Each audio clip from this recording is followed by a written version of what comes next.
होय, मी सावित्री ज्योतिबा फुले बोलते. एरवी मी बोललेली नसते, पण तुम्ही माझ्या विचारांचे घोटून घोटून क्रीम केले. तुम्ही तर चक्क मला देवी बनवून फोटोमध्ये प्रेम केले. एवढेच नाही तर जमेल तेव्हा जमेल तसे माझे सोयीनुसार कौतुक बी करता. पण दुःख याचेच की तुम्ही मला गृहीत धरता. याचाच राग तुमच्या समोर खोलते.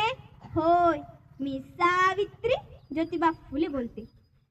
कुऱ्हाडीचा दांडा गोतास काढवावा, कुऱ्हाडीचा दांडा गोतास काढवावा.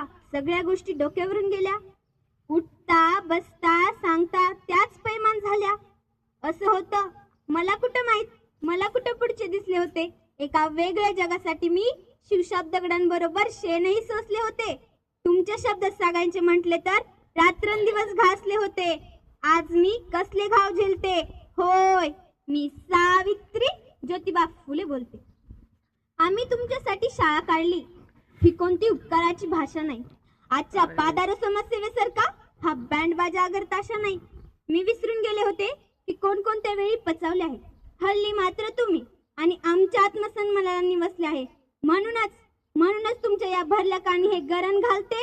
होय, मी सावित्री ज्योतिबा फुले बोलते. माय माऊलींनो, लेकी बाळींनो, तुम्ही शिकलात सवरलात पण विकृष्टी मुक्तीच्या प्रत्येक काना झालात. माझा वरचा असं सांगून स्वतःसाठी राबता आहात आणि गर्भातल्या सावित्रीचा गर्भातच गळा दाबतात. माझी जी असत्यापुढे झुकत नाही, माझी खरी लेक ती जी असत्यापुढे झुकत नाही, ती कोणत्याही बुवा बाबाकडे अंधेडपणे आमच्याच मातीत आमच्याच लोकांकडून तुमचा भाव बघावा लागतो. माझा फोटो लावण्यासाठी सरकारी लागला. म्हणूनच सावित्री शिवाय ज्योतिबा, ज्योतिबा शिवाय सावित्री, सावित्री शिवाय ज्योतिबा, ज्योतिबा शिवाय एकटे दोकटे नाही नेता येणार. म्हणूनच सुनांना लागावी. म्हणूनच मी बोलते. होय, मी सावित्री बोलते.